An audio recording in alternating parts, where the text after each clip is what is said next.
സ്വകാര്യ ബസ്സുകളിൽ കൂടി പ്രിയദർശിനി സ്ത്രീ സൗജന്യ യാത്രാ പദ്ധതി നടപ്പാക്കണമെന്നതടക്കമുള്ള ആവശ്യങ്ങൾ ഉന്നയിച്ച് നടത്തിയ ജില്ലയിലെ സ്വകാര്യ ബസ്സുകളുടെ സമരം പൂർണ്ണം. ജില്ലാ പ്രൈവറ്റ് ബസ് ഓപ്പറേറ്റേഴ്സ് അസോസിയേഷൻ നടത്തിയ സമരത്തോടനുബന്ധിച്ച് മാവേലിക്കരയിൽ മിനി സിവിൽ സ്റ്റേഷൻ മാർച്ച് സംഘടിപ്പിച്ചു. ആലപ്പുഴ ജില്ലയിലെ സ്വകാര്യ ബസ്സുകളുടെ സമരം പൂർണ്ണമായിരുന്നു.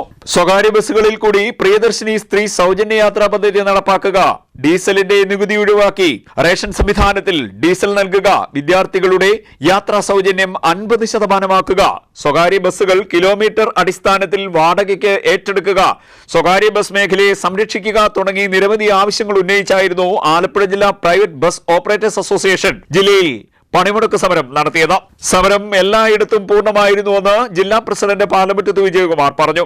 കാണുന്ന അവസരത്തിൽ മന്ത്രിയായാലും മുഖ്യമന്ത്രിയായാലും നിങ്ങളെ തള്ളിക്കളയില്ല, ചേർത്ത് പിടിക്കുമെന്ന് പറയുന്നതല്ലാതെ ഏതാണ്ട് ജൂൺ 15 ആരംഭിച്ച പദ്ധതി ഏതാണ്ട് 25 ദിവസം പിന്നിടാൻ പോകുമ്പോഴും ഈ ടാക്സ് 50% കുറച്ചതല്ലാതെ യാതൊരു ആനുകൂല്യവും പ്രഖ്യാപിച്ചിട്ടില്ല.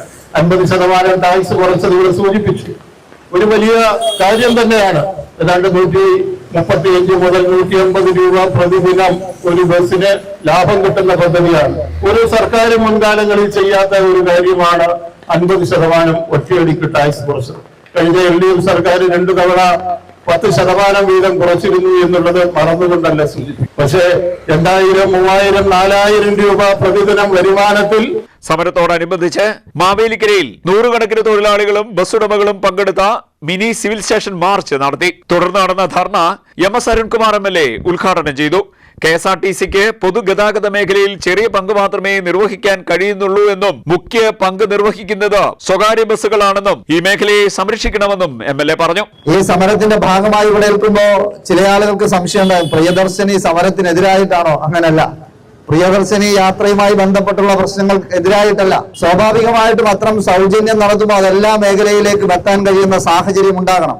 ഓർഡിനറി ബസ്സുകൾ ഇല്ലാത്ത മേഖലകളും നമ്മുടെ ഭാഗത്തുണ്ട്.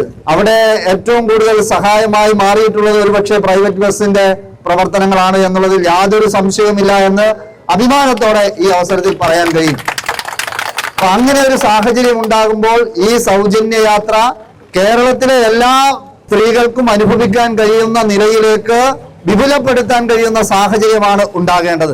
അങ്ങനെ ഉണ്ടാകുമ്പോൾ സ്വാഭാവികമായിട്ടും പ്രൈവറ്റ് മേഖലയ്ക്ക് കൂടി ആ സൗജന്യം പ്രയോജനപ്പെടുത്താൻ കഴിയുന്ന സാഹചര്യം ഉണ്ടാകണമെന്നാണ് ഇവിടെ പ്രിയപ്പെട്ട അസോസിയേഷൻ ഭാരവാഹികൾ അടക്കം സൂചിപ്പിക്കുന്നത്. സ്വാഭാവികമായിട്ടും വരവേൽപ്പ് എന്ന് പറയുന്ന ഒരു സിനിമ ഞാൻ കണ്ടിട്ടുണ്ട്. പക്ഷെ അന്ന് വേറൊരു തരത്തിലാണ് ആ സിനിമയെ എടുത്തിട്ടുള്ളത്, അല്ലെ? പക്ഷെ ഇന്ന് ഈ നാടിനകത്തെ സർക്കാർ തന്നെ ഈ മേഖലയെ ഇല്ലാതാക്കുന്ന നിലയിലേക്ക് ഈ കാര്യങ്ങളാകെ മാറി നിൽക്കുകയാണ്. അസോസിയേഷൻ ജില്ലാ പ്രസിഡന്റ് പാലമുറ്റത്ത് വിജയകുമാർ അധ്യക്ഷത വഹിച്ചു. CITU ജില്ലാ secretary M Haridasan Nair, association ഭാരവാഹികളായ ഷാബു വർഗീസ്, D രഘുനാഥപിള്ള, സജീവ് പുല്ലുളങ്ങര, കൃഷ്ണൻകുട്ടി നായർ, സുഭാഷ് പ്രണവം, രാധാകൃഷ്ണൻ നായർ, വിനോദ് തുടങ്ങിയവർ സംസാരിച്ചു.